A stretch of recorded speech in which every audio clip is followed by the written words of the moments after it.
Before we begin, imagine this. A fearless cowboy, known across the frontier for never shedding a tear, suddenly falls to his knees in the middle of town, crying, begging, pleading for someone to save his baby. And the only person who steps forward is the same woman the entire town spent years rejecting. What happens next will shake every soul in Willow Creek. If you want more powerful stories like this, make sure to subscribe, share, and drop your thoughts in the comments. Now hold your breath, because let's start this story. The sun was sinking behind the ragged red cliffs, staining the sky with streaks of ember and fading gold. The wind cut across the empty plains like a wounded animal, carrying dust, whispers, and the echo of something breaking.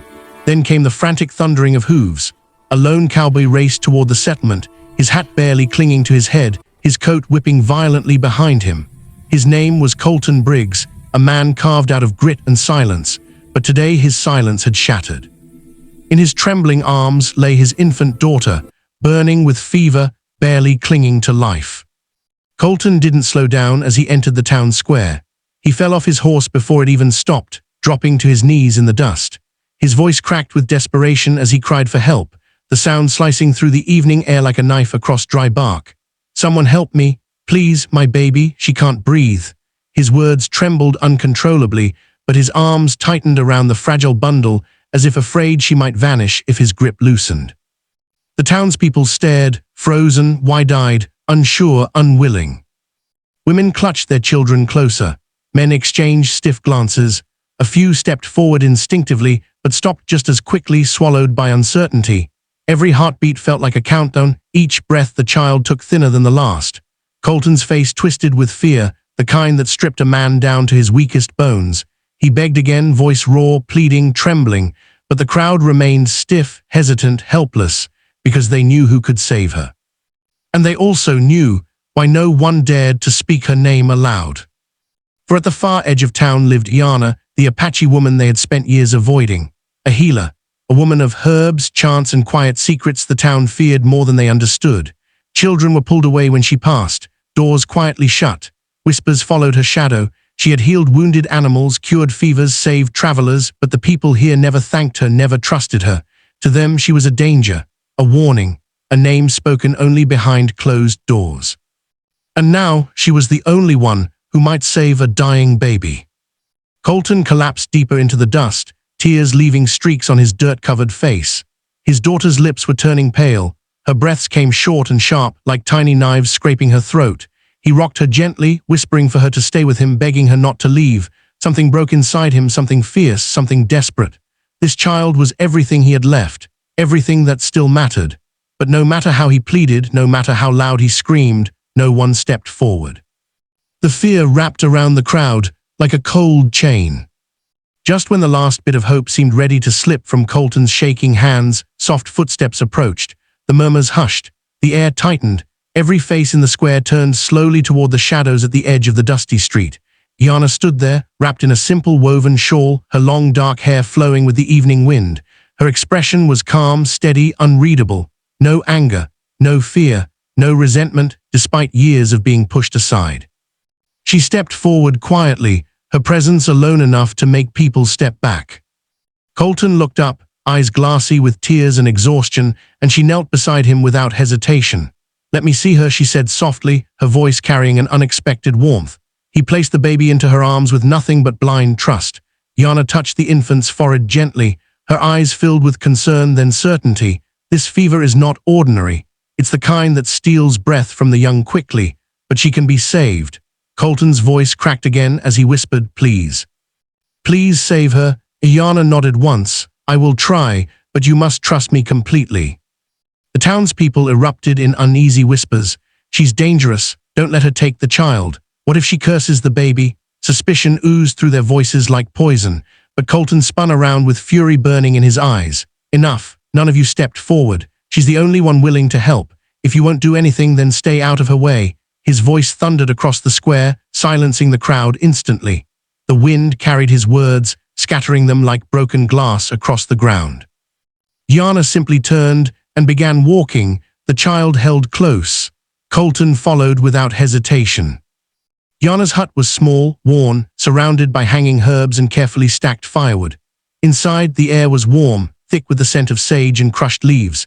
She laid the baby gently on a soft mat and immediately began preparing her tools, mixing herbs, grinding powders, heating stones over a flame. Her movements were fast but graceful, practiced over years of knowledge passed down through generations. Colton hovered beside his daughter, trembling, afraid to breathe. "What's happening to her?" he asked. Ayana didn't look up. The dust storms brought sickness. Her lungs are struggling, but she is strong. Colton knelt beside her, holding his daughter's tiny hand, feeling how limp and fragile she was. Ayana placed warm herbal paste on the child's chest and whispered soft chants that resonated like gentle waves against the walls. Droplets of medicine were given through a carved wooden spoon. The baby whimpered weakly. Colton's heart felt like it was tearing apart. Outside, the night deepened. The firelight flickered across the walls, casting shadows that looked like restless spirits dancing around them. Every minute felt long enough to break a man's soul. Hours passed, each slower than the last. The fever climbed, then eased, then hardened again. The child's breath rattled like distant thunder. Yana's hands never slowed. She fought the fever with everything she had, her skills, her spirit, her heritage. Sweat rolled down her temples, her knees ached, but she didn't stop. Colton watched helplessly, praying silently, shaking, desperate. His whole world lay on that mat, everything he ever cared for, everything he could not lose. Then, as dawn's first pale light slipped into the hut, something changed. The baby's breathing softened, her body relaxed, the fever's hold loosened. Colton leaned forward, barely breathing himself. Yana's expression shifted, a soft relief in her dark eyes. Her fever has broken, she will live. Colton's breath left him in a trembling gasp. Tears fell freely. Hitting the mat beside his daughter, Ayana stepped back quietly, letting the father crumble gently into grateful relief. The morning sun rose over Willow Creek with a softness it hadn't shown in years. The sky glowed with warm hues, as if nature itself had breathed a long sigh of relief. Colton stepped out of Ayana's hut, carrying his daughter gently against his chest, her breaths now steady, her tiny fingers wrapped around the fabric of his shirt. The townspeople stood gathered outside, forming a silent path. Their expressions carried an uncomfortable mix of shame, curiosity, and awe. Colton had walked through this town every day of his life, but never had he felt every eye so fixed on him. The sheriff cleared his throat nervously as Colton approached. "Is she all right?" he asked. Colton didn't answer immediately. Instead, he turned so they could all see the tiny infant resting peacefully, her fever broken, her life saved. "She's alive," he said, voice thick with lingering emotion. "Thanks to her." Every gaze slowly shifted toward Ayana, who remained standing by her hut's doorway. She wasn't smiling, but her eyes held a calm strength that made the townspeople lower their heads. For the first time, they saw the truth they had ignored for far too long.